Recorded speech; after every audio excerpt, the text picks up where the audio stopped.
नमस्कार मंडळी, मी वैशाली तुम्हा सर्वांचे स्वागत करते माझ्या KSD कुकिंग विथ फन या यूट्यूब चॅनलमध्ये। आज आपण नवरात्री निमित्त उपवासाची रेसिपी बघणार आहोत। तर आजची रेसिपी आहे उपवासाची पुरी।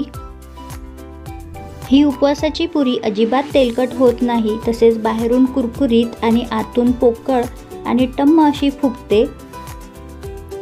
ही पुरी खाताना अजिबातच ऑइली लागत नाही।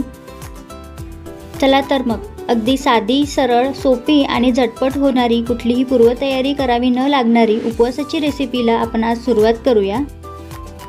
मी इथे उपवासाची पुरी बनवण्यासाठी 3 बटाटे उकळून घेतलेले आहेत।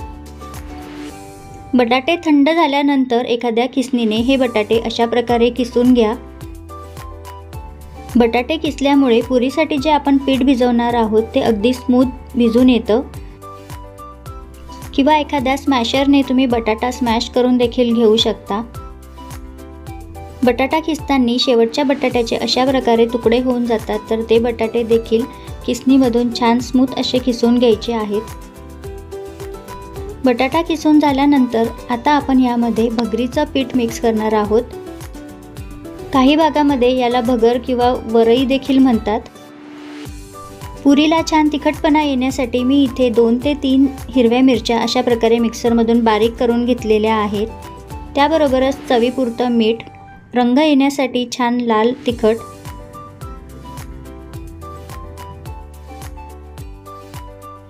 आता या सर्व पदार्थ हाताने मिक्स करून ज्याप्रमाणे आपण पुरीची कणिक मळतो त्याप्रमाणे कणिक मळून घ्यायची आहे।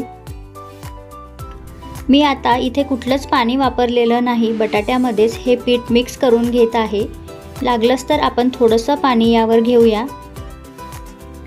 भगरीचं पीठ मी कसं तयार केलं, भगर स्वच्छ धुवून एका कापडावर थोडीशी वाळवट टाकली आणि मिक्सरच्या भांड्यातूनच हे भगरीचं पीठ तयार केलेलं आहे।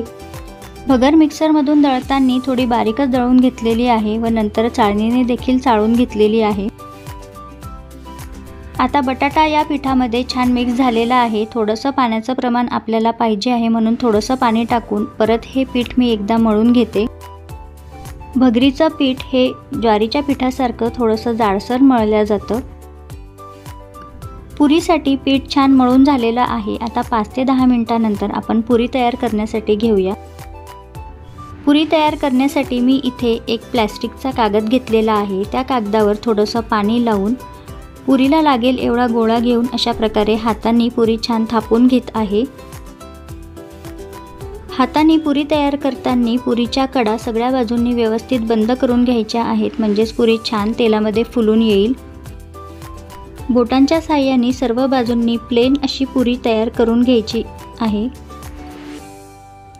पुरी तयार करून झाल्यानंतर अशा प्रकारे हातावर घेऊन मध्यम आचेवर गरम झालेल्या तेलामध्ये ही पुरी अशा प्रकारे सोडून द्यावी।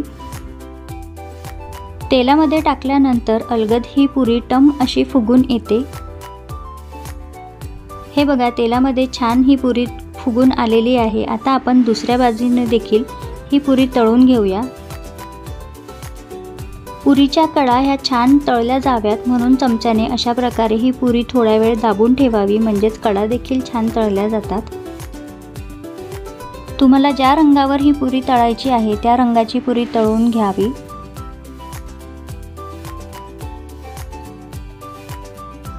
पुरी दोन्ही बाजूंनी तळून झाल्यानंतर चमच्याच्या साहाय्याने अशी एका साईडला, कढईच्या एका साईडला लावावी, म्हणजेच पुरीतील सर्व तेल निथळून जातं। अशाच प्रकारे मी तुम्हाला आणखी एक पुरी करून दाखवते।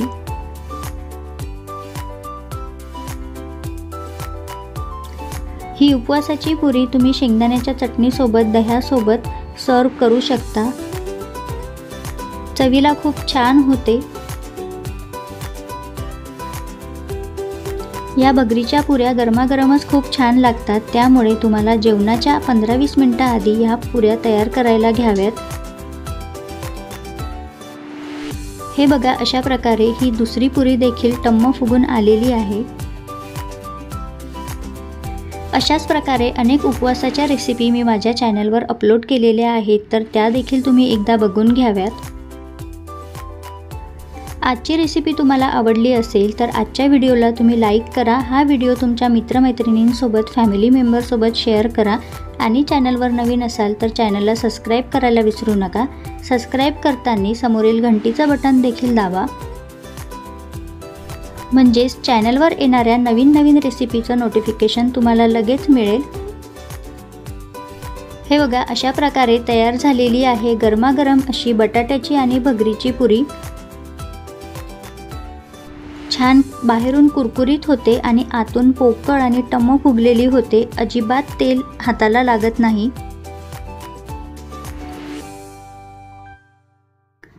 चला तर मग ही उपवासाची पुरी तुम्ही या नवरात्रीमध्ये नक्की करून बघा, कशी झाली ती मला कमेंटद्वारे नक्की कळवा। आपण लवकरच भेटू अशाच एका नवीन रेसिपी सोबत।